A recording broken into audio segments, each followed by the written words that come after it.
What is going on, traders? I'm Antoine Farrar, back with another trading video with Digital Goatz Academy. Welcome to our market forecast. Real quick, what I'm going to do is I'm going to pull up Bitcoin because I do think that we have some opportunities within the cryptocurrency space. Now, this isn't necessarily to view the market. I mean, to view this currency pair, even though obviously we're trading Forex, but to view this currency pair as you necessarily need to buy.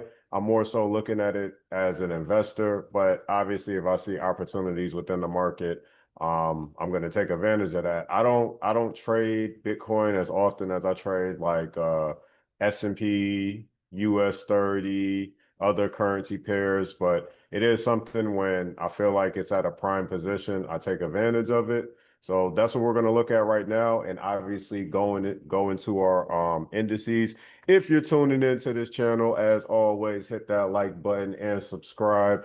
Definitely been growing this channel, and I appreciate all our subscribers and patrons that have been supporting this channel and also supporting us on Discord as well. So as you can hear, I'm a little bit under the weather, but this is day 4 for me, so I think I'm pretty much almost rid of this little sick that I got. It's just a common cold, but man, when you've been in the army and they've pretty much given you all these super soldier serum shots, a common cold almost seems dangerous to you. But let's go ahead and get into the trading call right now, ladies and gents. So just like anything, just like any currency pair that we pull up, we obviously want to start on a weekly. Now I'm gonna go because when it comes to indices, we've already been looking at opportunities, but I'm gonna start as if I didn't even look at Bitcoin at all this week.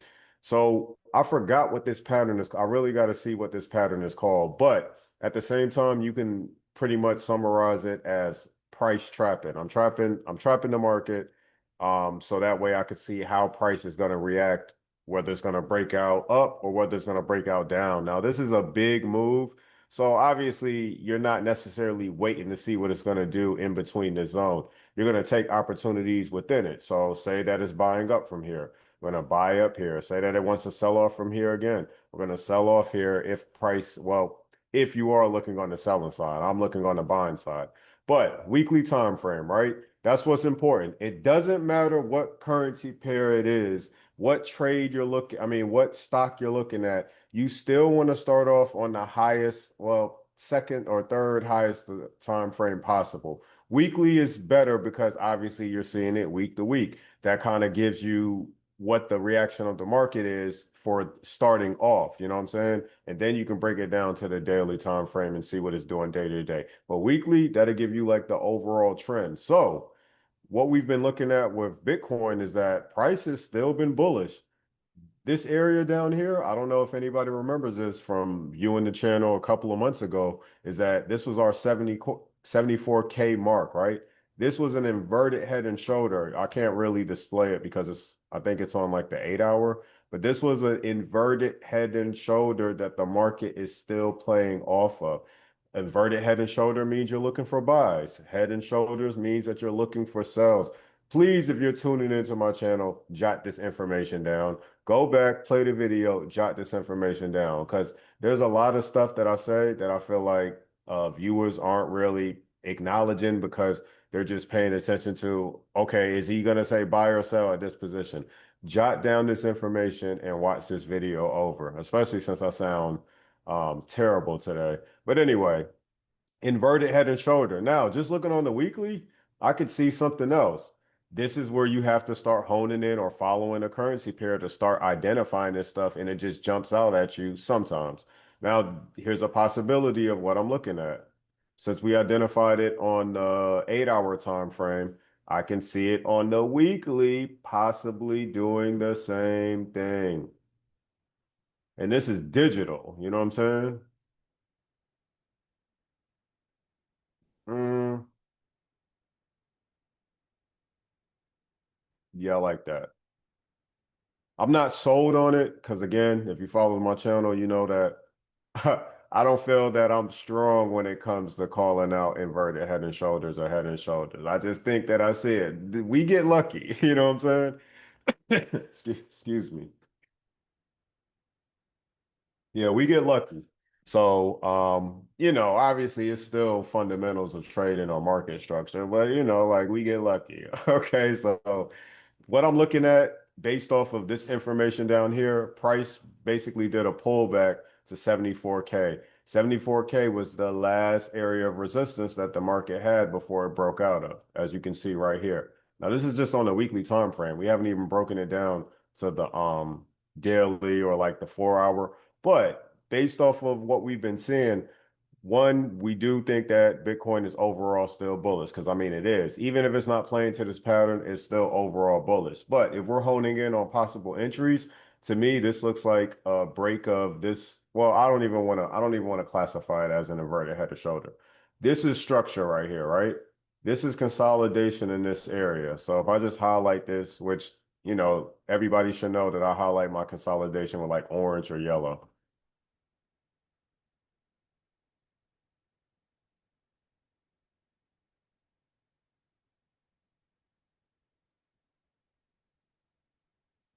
So this is consolidation right here because we want to make it as simple as possible. We don't want to overcomplicate what we're trying to see. Even if that is an inverted head and shoulder, I just don't like it because I don't know if the right shoulder, like if this could come all the way back down here to test that right shoulder. But for the reaction that we're looking for, this looks like exactly what we want to see based off of either the smaller time frame or like a moderate high time frame. So like hour is like moderate. Smaller time frame would be like 30-minute, 15-minute, 45-minute.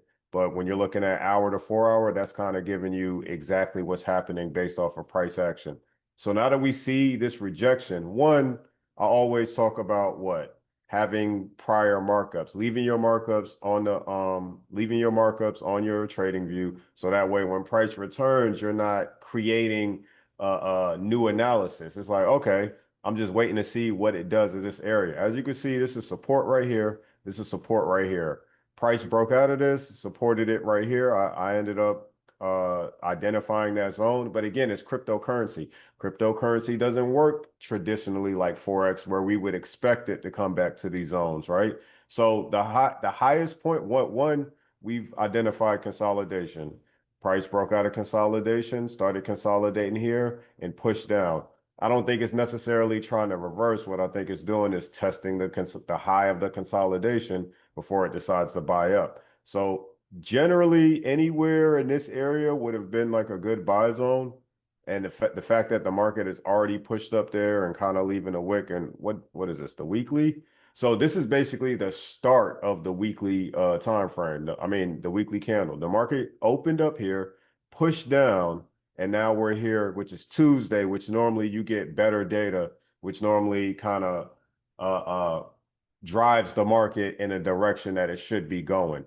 So we've identified a I gotta figure out what this is called. I'm gonna figure out what this is called. It starts with a D, but basically this is where price will create.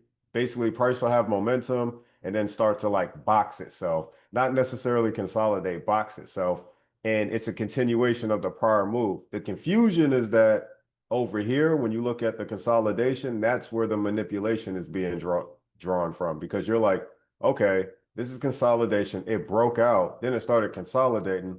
Normally, when you see that, price does like a reversal move, but I don't think that that's what's going on. I know that there's a lot of fear in the market because of rate cuts. So rate cuts should affect cryptocurrency if they are to play out around September 15 through 17. I think that's the date, or 17 through 19. I can't remember. But anywhere in that week, that's where we're expected to get a rate cut. But like I've always said, if there's a rate cut that's supposed to happen or a rate hike that's supposed to happen, before the reason why that's happening is because the market is too bullish or the market is too bearish, meaning that the market should continue into September.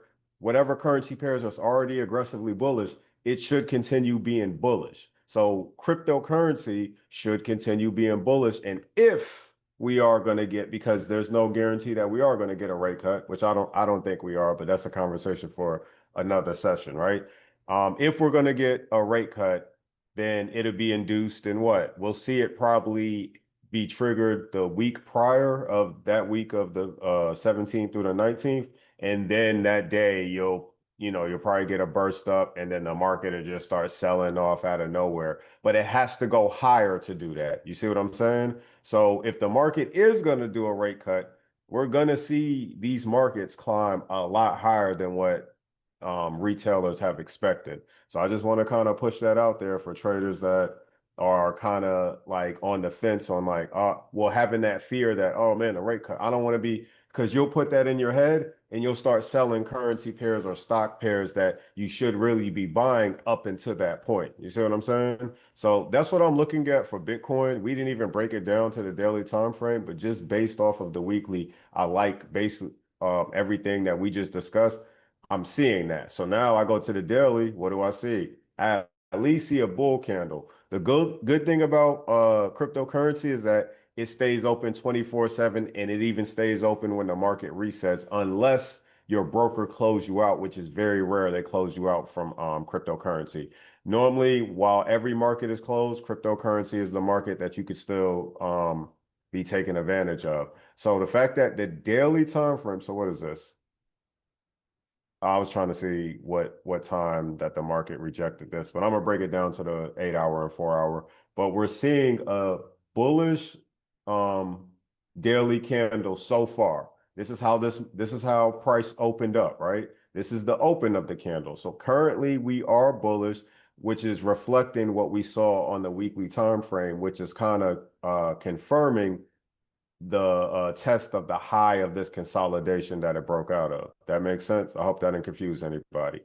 So we should see price continue with obviously, each day it making new candles and stuff. But I'm hoping with this daily candle at least pushes itself all the way back up here. And then we just kind of see what the next day is going to be. So from to from what is this? 5 5:12 p.m. all the way into what would it be? What's the next day? Oh no, it would be 5 and 5. Okay, yeah, yeah, yeah. So we would basically have to wait. So if the market is buying up, it should be buying up all the way until tomorrow, 5 p.m. You know what I'm saying? Excuse me. Well, tomorrow, 6 p.m., because that will be when the new daily candle opens up, if that makes sense. So if we are still buying up, we should see bullish reaction, and then the next daily candle might be a pullback. So this is good signs that we want to see. We just want the momentum to maintain buying up. You see what I'm saying? So let's see what time that the market did start buying up from there. Was this at market reset? 12. 12 p.m. Eastern time. So 12 p.m. is normally like a in the past, it's been very common for 12 p.m. to shift the market, to basically reverse the market entirely. So I'm comfortable with saying that, yeah, I think that we're buying up from here. We do need a pullback if the market, well, we got to see how this candle is reacting. I would like this candle to stay bullish as it is because it did a slight pullback, but I don't know if it's going to want to push down a little bit lower to correct itself before it starts pushing up. We'll know after market reset. But again, cryptocurrency slow because it moves literally digital. If that makes sense, and you can kind of see it. Where's that chart?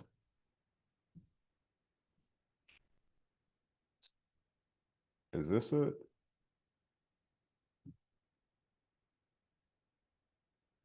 Oh no, I think it's kinda. This is kind of digitally what I meant, like the kind of like, so really, this is how cryptocurrency moves. I know you're probably like, what? But this is how cryptocurrency moves. It moves digitally. This is like a digital imprint versus like how we see it analog because it's oscillating off of the regular charts. When we're looking at a line chart, those are more oscillations versus it seeing digital. So this is in its true form how cryptocurrency normally moves. Let me see if there's another. I think that was it. Yeah, I think that was it. Franco. Yeah, so in its essence, like I said, this is how like cryptocurrency really moves. So you can see we broke out of this area, price pushed down, made a higher high. Oh man, that almost looks like a head and shoulder right there. I got to see how that's going to work out, but I don't think so. Like I said, because if so, then it's coming all the way back down here, but I don't think so. This head and shoulder is validated. What time frame is that? Well, let me go on a smaller time frame because I want to see.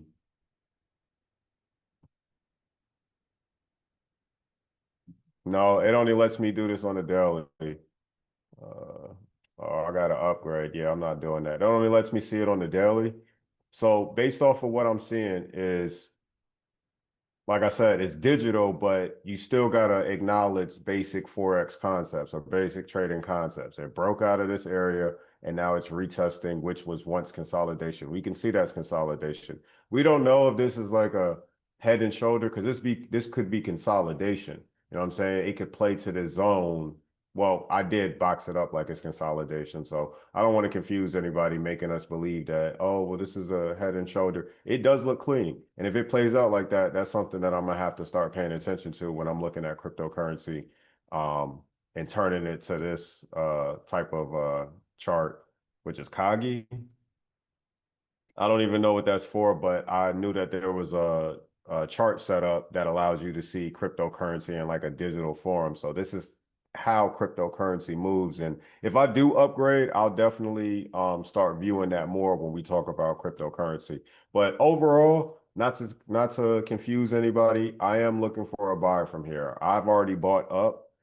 So I'm looking for the buy to continue. And it's like we don't even need to really break it down. The only thing is that you need to pay attention to is like if you put a 21 EMA, if price was to make it up here, which it should, this would be where it would want to reject based off the daily time frame. So if it pushed up here, this is where price would start to like, I wouldn't say sell off, but maybe push against so the market can correct itself, but we don't know how volatile that would be. You know what I'm saying? So if it pushed off of this, I can't predict that if the market's going to try to push it all the way back down here again, or just like halfway up this bull candle, or like a percentage of it. So that's something to pay attention to, knowing that each time that it's going to hit one of these EMAs, it's going to react to it. It's going to have a reaction. It's not necessarily reversing, but it's going to have a reaction. So we do want to see it push all the way back up here. Matter of fact, let me see my other EMAs.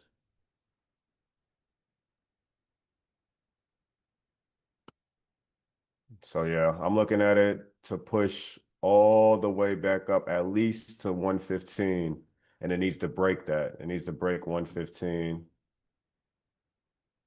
As you can see, it's like 113 right here. So obviously on the 8 hour time frame, when it reaches up here, you'll have a reaction. As long as it breaks through, it's continuing up. But the minute that, the 21 forces it down below this, yeah, this thing is probably breaking to the downside. But we'll see.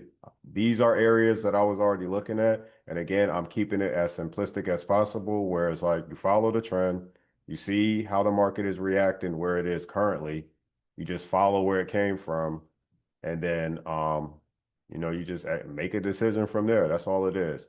Now, that's basically my analysis for Bitcoin. So whether you're investing or trading, I hope that helps you. I would lean towards more investing with this knowledge that I gave everybody today. But again, if you are, a trader and you do want to trade, I do think that this is the area where you should be buying up, at least to the high of this position or back to the high of this candle. But like I said, I already said 115 is like that area where if the market is going to reject, that's where it should buy up to, and then we can kind of get more clarity from there. Now let's look into S&P and US 30, and that'll be a wrap because I don't want to keep us all day. We were already projecting that it wouldn't be such an aggressive pullback. I know there was a lot of fear in the market from last week because of Jerome Powell's speech that, oh man, the market bought up so aggressively, I don't know if it's going to basically pull back down or like shoot down and correct it. So I didn't think that we were going to have like 100% pullback, even though that I was in preparation for it. S&P is a little bit different than when you're looking at US 30. US 30, you probably want to expect like a 100% pullback or close to it. S&P, based off of this candle, I think it only went, let's see.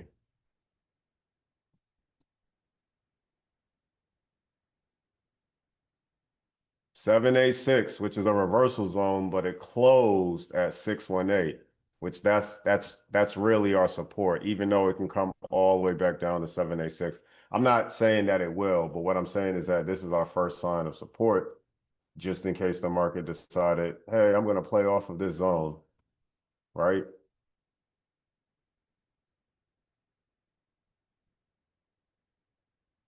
So based off of where this entire move of this candle, what is this, the hour? Yeah, based off this hour time frame, this is where structure closed at. And I always emphasize that because looking at the line chart, like you see where structure is, and not to mention that's a double bottom right there.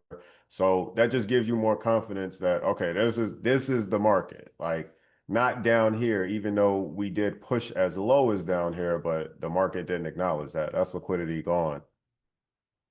So if you're looking at an area where the market could possibly return, because we don't want to get caught with our pants down, this would be more likely where the market would return if it was the pushback down. But I don't think that. I think that this was our correction. This was our swing low in order to boost us back up.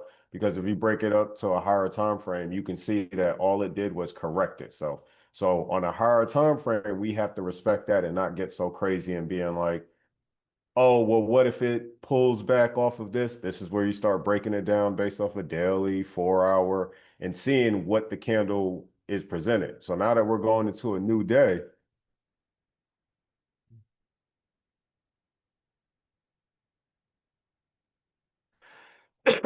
we would just see how the market reacted off of this.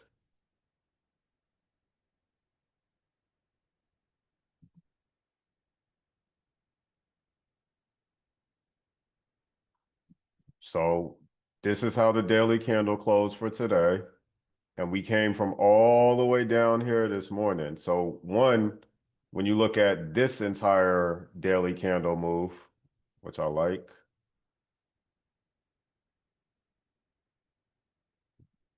we can start using this information. And now we can see what percentage that the market traced down, but also closed. As far as 38%, and it closed at 23%. I was actually mentioning this to one of our members today where I was talking about that you want to see a 23%. No, that was somebody else I was talking to. But anyway, you want to see a 23% close on the higher time frame. On the smaller time frames, you want to see a close at 382, 50%, 618. You want to see that. But how the market has pretty much pushed all the way down here, which one? We had a gap. We had information down there already. So it's like it's no surprise at the end of the day, which was 50%. So it didn't come to 50%. You know what I'm saying? It really just went to 382, which if you know Fibonacci, that signifies high momentum in that direction that the market is going. So meaning that since we closed at 382, we have to see what the next daily candle is going to do, but guaranteed this market is pushing up higher. You know what I'm saying? Now that we just have this little bit of information, we just have to see what percentage of the market is going to retrace this new daily candle. So what you could do now that you have the information, you could just configure. Oh, snap. I think I messed that up. I did mess that up. Let me see.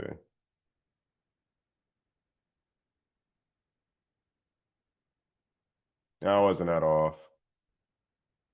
But 238. Yeah, 238. So 238, 382. Yeah. So this new daily candle that already closed, you gather this information. You don't know what percentage is going to pull back to, but what you do is you line up your fib to see what do we want to see on the daily time frame. We would like to see 238. So at the very minimum, since this is the daily time frame, and you got to base it off of the type of candle too. You candlestick patterns play a part, but not so much. You just need to understand that this is the open, this is the close, this is the low. This is how low the market traveled for today. But this is where it opened, this is where it closed. What you care more about is the body. Even though you care about all this information that's mapped out on the fib, let me actually clean some of this up because I know that's blurring into stuff.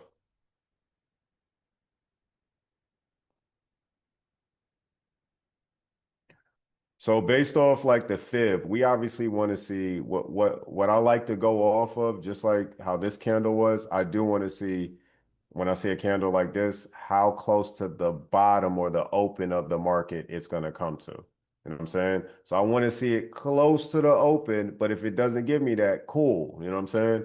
I at least want to see either half of this candle or close to the open of it, since the body is not that small. Based off of the daily time frame, it shouldn't want to travel down here anymore. But if it were to travel down here again, what area would we see? The area that pretty much it bought up from, which was what, that 8 hour or was that 4 hour? Where it initially created its first point of contact, which again, we don't know if it's gonna try to stay here. We hope it doesn't. Like I said, I'm thinking that this was just the swing low in order to push the market up.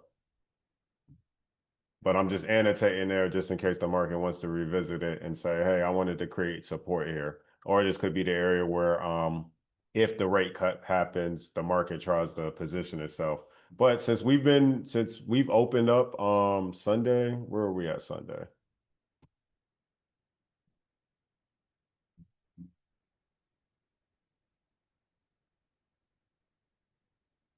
Yeah, the market sold off from Sunday. So yeah. So this is where we were at. This is where we were at. What was this, Monday? Okay, so yeah, the market was still consolidating over here on Sunday. Sold off, got bullish yesterday, then drove the market down. Um, Now I did take like a buy entry, but I had to get out because I saw that the market probably was, since I saw US 30 pushing down to my position. I was like, I'm gonna have to get out of S&P, but I took a lower position around this buy zone and also a position down here, which definitely put us in a profit. So these were areas that we were already looking at anyway, you know what I'm saying, for the market to buy up from, but we just don't know if the market is going to react to those areas that week. You don't want to miss the trade trying to overanalyze sometimes, but also you don't want to put yourself into a bad position. So if you see it doing the opposite, definitely close out those trades. But this is already validated because we needed the market to test this gap in some way. It tested this gap and it closed above it. Now that we have structure that closed above it, all we got to do is just find our entry based off of how the candles are reacting and stuff, and make sure that we're not missing if price is building up resistance in the area we're not paying attention to.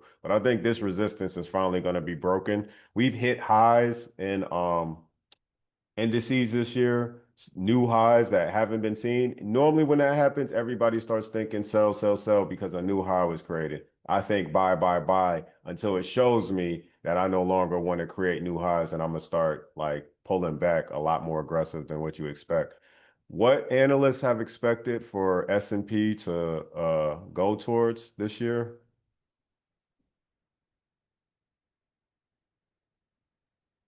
Well, I guess if I back out to a higher time frame, it'll just be a lot easier.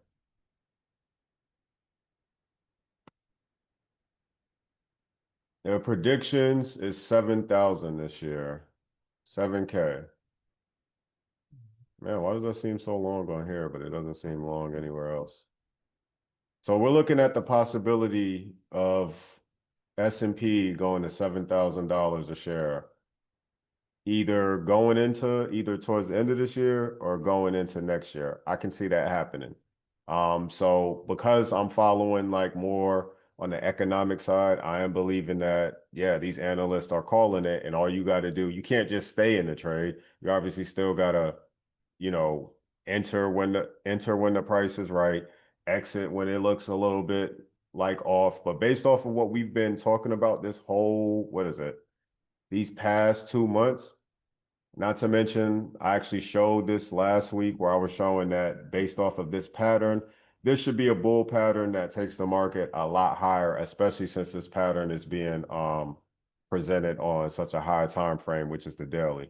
So I'm still bullish on S&P. We just have to see how it's going to react when this new daily candle. I hope it gaps down. If it gaps down, that's perfect because then it'll probably push it down to the 238 or somewhere in this territory, and then we'll have our buy up from there. But don't get caught with your pants down, but also don't overanalyze where it's like I gotta see it hit a certain point. I would have loved to see it pushed into this gap because there was even a smaller gap over here. But see, if I would have been aiming for that, I wouldn't have been like able to catch this trade because I would have overshot where my entry was at. Make sense? Now let's go to US 30. So S&P still bullish. I'm looking at it to be bullish the rest of this week, unless we have some news that counteracts it. Now, again, we still have to break away from this daily candle right here. So that still plays a part right there. I mentioned that we could see, because this is kind of still consolidating and really hasn't truly broke out of this area, we can still see the market try to consolidate and test this gap again and then push up. Well, that would make more sense to test this higher gap since it did test this gap and then push up from there. So we'll see. You know what I'm saying? We just have to analyze like what happens when the market opens up post market, going into like London. But US 30, man, US 30, I'm definitely thinking to the moon. S&P has definitely been the better play.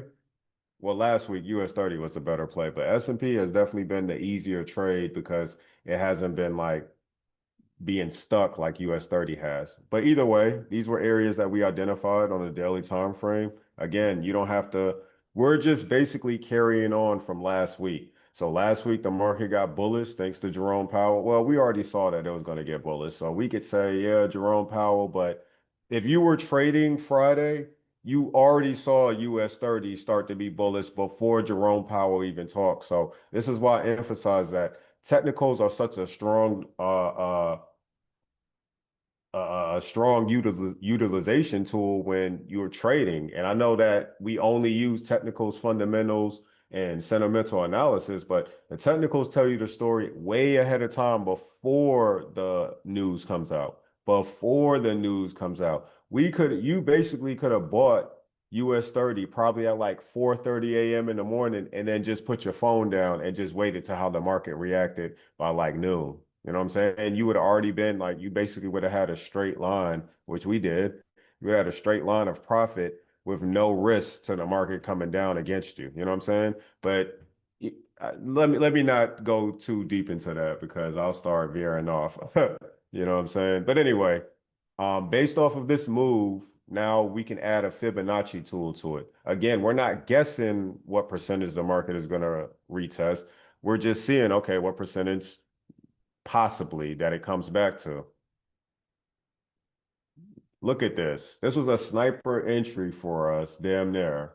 It went down, it pulled back a little bit, but damn near a sniper entry for us. This was a buy entry, and I'm going to go deeper into why I even thought that this was an entry that we can get off of. So look where it meets to. It meets to the 618, which is the golden zone, which gives you a lot more clarity on that the market is buying up because it hit such a sweet spot. You know what I'm saying? That's what it's called, the golden zone. So the lowest point that it traveled was down here. Where it's closing is at 382.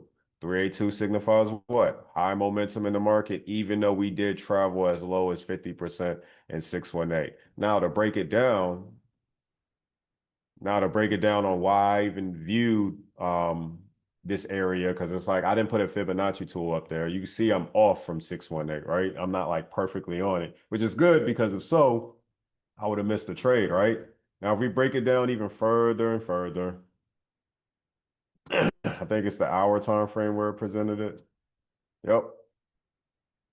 So you see, I've talked about this like in the past and like a lot of my older sessions too, where the market kind of sandwiches itself and it looks weird. It doesn't look like how the market opens and closes on other positions, right?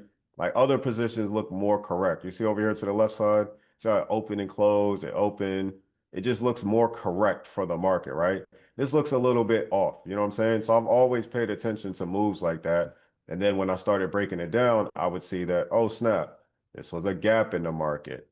So without me even seeing that there's a gap in the market, just because of how the configuration is of this candle, I can tell that there's a gap in the market.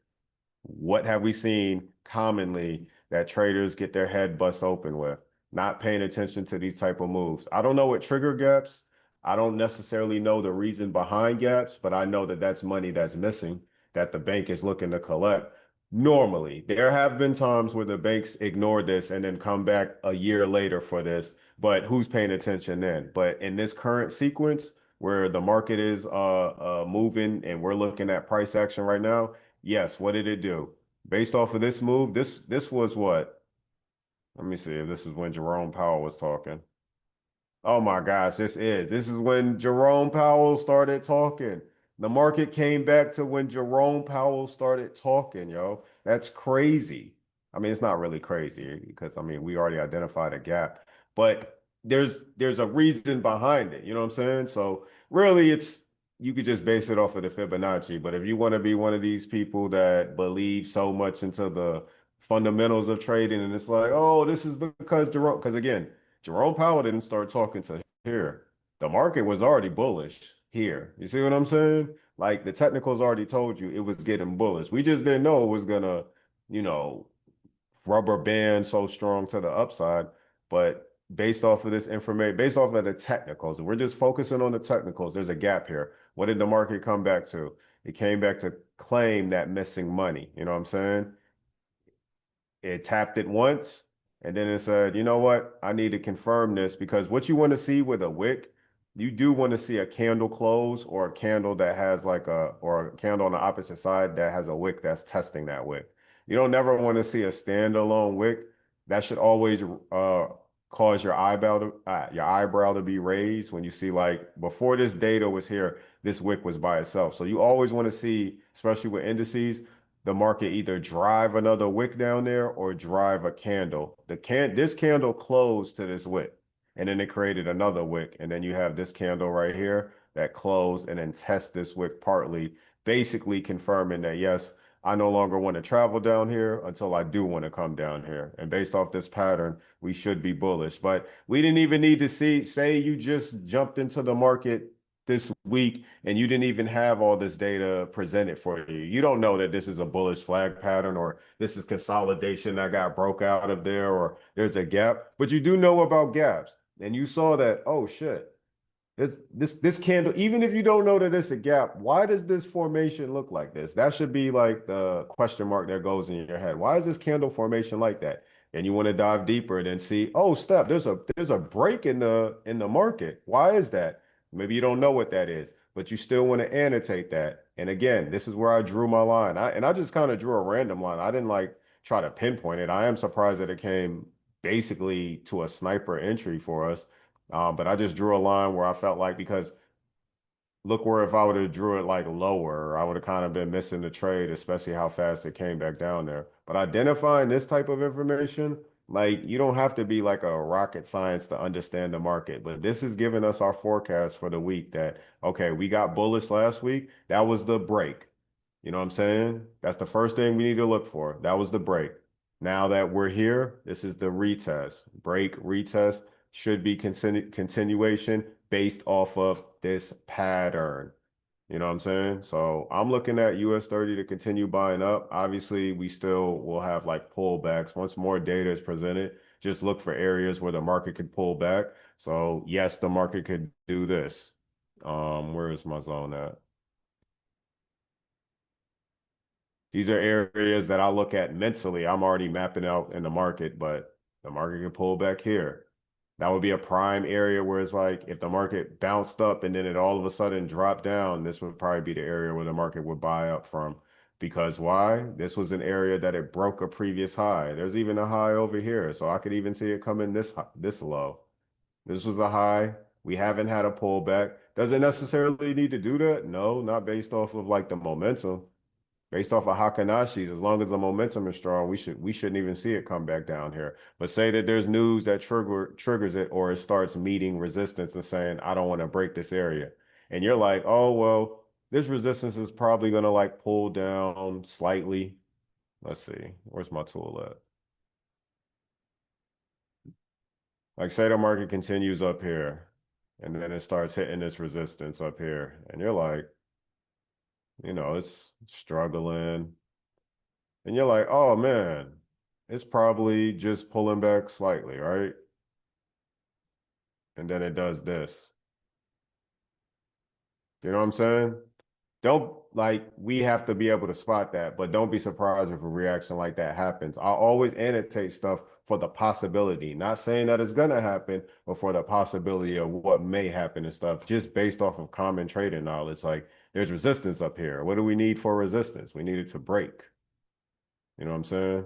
We need it to break. We don't need it to just hang out there, yo. We need it to break in order to say that, okay, and then once it breaks, just like it did over here, test that area and then keep going up. I'm not saying that this is going to happen, but when we get to this position, just make sure you're not the trader that's like, this is a high zone and you're not at least seeing how far the pullback is before you enter in the buy. You know what I'm saying? It could buy up from here. It could just blow through all this just like it did over here. I wouldn't be surprised. But again, I'm still acknowledging these points of structure that the market is presenting for us. So I'm still bullish. I hope it plays to this pattern. But if it starts doing one of these numbers, it wouldn't be surprise me. I'm gonna be in preparation for it. But if we were like I said, I'm overall bullish because there's a rate cut that's coming in September. So even though I have a preparation idea for like a move like this on US 30 that could happen, I'm not thinking that that's what's happening. I'm thinking that it's blowing through all this stuff. So that's where my mind is at because once we get to a rate cut, then we might have these areas where the market may want to revisit because it just would make sense. You know what I'm saying? And that's all I got for today, traders. Thanks everybody for tuning in. I'll catch everybody on the next video with Digital Goatz Academy. Hope everybody make a lot of money this week. And I hope today's session basically added some clarity to your own analysis. And again, this information is universal. So please use it for other currency pairs that you're trading. Don't just try to say that this is just for indices. No, this is market structure. So I'm Antoine Farrar signing out. Everybody have a successful trading week. Peace. If you're on, you can stay on.